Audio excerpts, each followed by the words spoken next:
நம்ம இன்னைக்கு ஈஸியாக செய்யக்கூடிய 3 வகையான ரசம் தான் இந்த வீடியோவில் பார்க்க போகிறோம். அதுக்கு ஃபர்ஸ்ட்டு வார்ம் வாட்டரில் நம்ம புளியை கரைச்சிக்கலாம். வார்ம் வாட்டரில் கரைக்கிறதுனால சீக்கிரமாக நம்மளுக்கு புளி கரையிறதுக்கு ஈஸியாக இருக்கும். இந்த அளவு உள்ள ஒரு பெரிய சைஸ் தக்காளி தான் எடுத்திருக்கேன். இது ஒரு 5 அல்லது 6 பேர் சாப்பிடக்கூடிய அளவுக்கு ரசம் வரும். இதை வந்து ரஃபாக சாப் பண்ணி மிக்சியில் ஒரு ஓட்டி எடுத்துக்கலாம். ரொம்ப ஃபைனாக பேஸ்ட்டாக அரைக்கணும்னு அவசியம் இல்லை. அடுத்து பேனை ஹீட் பண்ணி 1 டேபிள் ஸ்பூன் அளவுக்கு எண்ணெய் ஊற்றி அதை சூடு பண்ணிக்கலாம். பொதுவாகவே ரசத்துக்கு நிறைய எண்ணெய் ஊற்றக்கூடாது. ஏன்னா கடைசியாக நம்மளுக்கு அது ஆஃப் பண்ணுறப்ப மேலே அந்த எண்ணெய் மிதக்கும். அது வந்து ரசத்துக்கு நல்லா இருக்காது. அதனால நம்ம கொஞ்சமாக எண்ணெய் தாளிக்கிறதுக்கு மட்டும் ஊற்றிக்கிட்டால் போதும். எண்ணெய் சூடானோன்னே கடுகு கொஞ்சம் போட்டு அதை பொரிய விடலாம். கடுகு பொரிஞ்சோன்னே 2 காஞ்ச மிளகாவை இந்த மாதிரி கிள்ளி போட்டு தாளிக்கலாம். அடுத்து கொஞ்சமாக பெருங்காயத்தூள் போட்டு அதையும் தாளிச்சுக்கலாம். பெருங்காயத்தூள் தான் ரசத்துக்கு வாசம் கொடுக்கக்கூடியது மெயினாக. அடுத்து கருவேப்பிலை கொஞ்சம் போட்டு அதையும் தாளிச்சுக்கலாம். இந்த ஸ்டேஜில் நம்ம அரைச்சி வச்சுருக்க அந்த தக்காளி பேஸ்ட் இருக்கு இல்லையா, அதையும் ஆட் பண்ணிக்கலாம். அடுப்பு எப்பயுமே மீடியமான ஹீட்டில் தான் இருக்கணும் ரசம் செய்கிறப்ப. தக்காளி பேஸ்ட் ஆட் பண்ண உடனே நம்ம கரைச்சி வச்சுருக்க புளி தண்ணியையும் ஊற்றிக்கலாம். வார்ம் வாட்டரில் நம்ம இந்த மாதிரி புளி கரைக்கிறதுனால சீக்கிரமாக நம்மளுக்கு புளி கரைஞ்சிரும். ரொம்ப நேரம் ஊற வைக்கணுங்கிற அவசியம் கிடையாது. அடுத்து ரசத்துக்கு தேவையான தண்ணி நம்ம இதில் ஆட் பண்ணிக்கலாம். அடுத்து 4 அல்லது 5 பூண்டு போல் நான் அது போல் இடித்து வச்சுருக்கேன். அதையும் இது கூட ஆட் பண்ணிக்கலாம். அடுத்து மஞ்சத்தூள் 1 டீஸ்பூன் ஆட் பண்ணிக்கலாம். 1 டீஸ்பூன் ஜீரகப்பொடி, 1 டீஸ்பூன் பெப்பர் பவுடர் ஆட் பண்ணியிருக்கேன். உங்கள் காரத்துக்கு ஏற்ற அளவுக்கு நீங்கள் கூட குறைச்சி ஆட் பண்ணிக்கலாம். பூவும் உங்கள் டேஸ்ட்டுக்கு ஏற்ற போல் நீங்கள் ஆட் பண்ணிக்கலாம். உங்கள்கிட்ட ஜீரகப்பொடியோ பெப்பர் பொடியோ ரெடியாக இல்லை அப்படின்னா அந்த தக்காளி அரைக்கும் போதே கொஞ்சம் ஜீரகமும் மிளகும் போட்டு நீங்கள் அரைச்சி எடுத்து இது கூட ஆட் பண்ணிக்கலாம். இது எல்லாத்தையும் நல்லா கலந்து விட்டு ரொம்ப லோ ஃப்ளேமில் ரசத்தை கொதிக்க விடலாம். ஏன்னா ஹை ஃப்ளேமில் வச்சோன்னா சீக்கிரமாக கொதிச்சிடும். ரொம்ப ரசம் கொதிச்சிச்சுன்னா மருந்து வாடை வந்துடும். ஸோ ஒரு கொதி வந்தோடனே நம்ம ரசத்தை ஆஃப் பண்ணிடலாம். அடுத்து நம்ம பார்க்க போகிறது ரொம்ப சுவையான தேங்காய் பால் ரசம். இந்த ரசத்துக்கு ஃபஸ்ட்டு நம்ம ரசம் எப்படி வச்சோமோ அதே ஸ்டெப்பை தான் ஃபாலோ பண்ணணும்.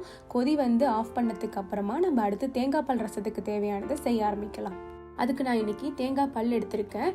நீங்கள் துருவின தேங்காய் கூட யூஸ் பண்ணிக்கலாம். இப்போ நம்ம இதை வந்து அரைச்சி இதுலேருந்து தேங்காய் பால் எடுக்க போகிறோம்.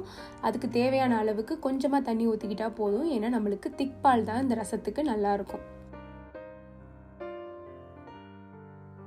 தேங்காவை அரைச்சிட்டு வந்தாச்சு. இப்போ இதுலேருந்து நம்ம ஒரு வடிகட்டி வச்சு பாலை வடிகட்டி எடுத்துக்கலாம். பொதுவாகவே இங்கே எங்களுக்கு வந்து ஃப்ரோசன் தேங்காய் தான் கிடைக்கும். ஃப்ரெஷ் தேங்காய் வந்து அவ்வளோவா நல்லா இருக்காது. ஸோ வந்து இந்த மாதிரி ஃப்ரோசன்லேருந்து எடுத்த உடனே நம்ம இந்த தேங்காய் வந்து டைரெக்டாக அரைச்சோம் அப்படின்னா ஒரு மாதிரி திப்பியாக எண்ணெய் மாதிரி வந்துடும். ஸோ அதனால் நம்ம இந்த மாதிரி ஃப்ரோசன் தேங்காவை அரைக்கிறதுக்கு முன்னாடி மைக்ரோவேவ் ஓவனில் ஒரு 30 மினிட்ஸ் நம்ம வந்து ஹீட் பண்ணிவிட்டு திரும்பி நம்ம தண்ணி ஊற்றி அரைச்சோம் அப்படின்னா நம்ம ப்ராப்பரான தேங்காய் பேஸ்ட் மாதிரி கிடைக்கும். ஒருவேளை நீங்கள் ஃப்ரெஷ் தேங்காய் தான் யூஸ் பண்ணுறீங்கன்னா நீங்கள் டைரெக்டாகவே அரைச்சிக்கலாம். நீங்கள் ஸ்டோர் பாட் தேங்காய் பால் யூஸ் பண்ணுறீங்க அப்படின்னா கொஞ்சம் ஸ்வீட் அண்ட் கம்மியாக இருக்கிற மாதிரியான தேங்காய் பால் யூஸ் பண்ணிக்கோங்க.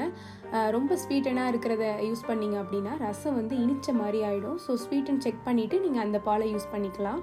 இப்போ நம்ம அரைச்சி ஃபில்ட்ரு பண்ண இந்த தேங்காய் பாலை நம்ம ரசத்தோடு ஆட் பண்ணிக்கலாம். முக்கியமான விஷயம், ரசம் கொதி வந்து ஆஃப் பண்ணுறதுக்கு அப்புறமா தான் இந்த தேங்காய் பாலை ஆட் பண்ணணும். ஏன்னா பொதுவாகவே தேங்காய் பால் கொதிச்சிச்சு அப்படின்னா திரியாக ஆகிடும். அதுக்காக தான் ஆஃப் பண்ணோன்னே தேங்காய் பால் ஆட் பண்ணணும்.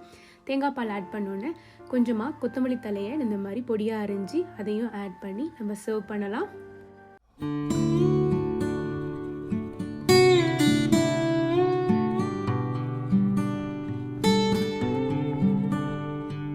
நம்மளோட சுவையான தேங்காய் பால் ரசம் இப்போ ரெடி ஆயிடுச்சு. அடுத்து நம்ம பார்க்க போகிறது ரொம்ப ஈஸியான சிம்பிளான ஒரு வெங்காய ரசம் தான் பார்க்க போகிறோம். அதுக்கு பேனை ஹீட் பண்ணி கொஞ்சமாக ஆயில் சேர்த்து அதையும் ஹீட் பண்ணிக்கலாம். எண்ணெய் சூடானோன்னு 1 டீஸ்பூன் போல் வெந்தயம் போட்டு தாளிச்சிக்கலாம். இதுக்கு கடுகுலாம் போட்டு தாளிக்கக்கூடாது, வெந்தயம் தான் போட்டு தாளிக்கிறோம்.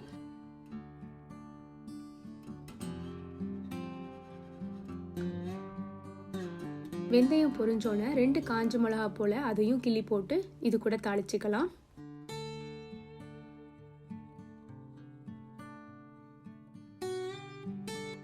அடுத்து நம்ம சின்ன வெங்காயத்தை தான் இந்த ரசத்துக்கு யூஸ் பண்ண போகிறோம். அதை வந்து நீட்ட வாக்கில் சின்னதாக கட் பண்ணி எடுத்துக்கலாம். வெங்காய ரசத்துக்கு பெரிய வெங்காயம் யூஸ் பண்ணக்கூடாது, சின்ன வெங்காயம் தான் பயன்படுத்தணும். அப்போ தான் சுவை நல்லாயிருக்கும். வெங்காயம் போட்டு வதக்கிட்டு இருக்கும் போதே நம்ம கொஞ்சமாக கருவேப்பிலையும் போட்டு அது கூடவே வதக்கலாம். வெங்காயத்தை ரொம்ப ஃப்ரை பண்ணணும்னு அவசியம் இல்லை, லைட்டாக வதங்கினாலே போதும். அடுத்து நம்ம இந்த ரசத்துக்கு தேவையான புளி தண்ணியையும் ஆட் பண்ணிக்கலாம். அது கூடவே புளி தண்ணி ஆட் பண்ண உடனே ரசத்துக்கு எவ்வளோ குவான்டிட்டி தேவையோ அந்த அளவுக்கு தண்ணியையும் நம்ம ஆட் பண்ணிக்கலாம்.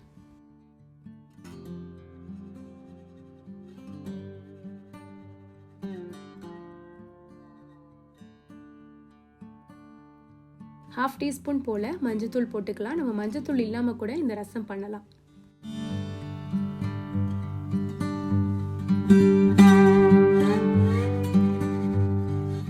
அடுத்து இந்த ரசத்துக்கு தேவையான உப்பு நம்ம ஆட் பண்ணிக்கலாம். எல்லாத்தையும் கலந்து ரொம்ப லோ ஃப்ளேமில் வச்சு ரசத்தை கொதிக்க விடலாம்.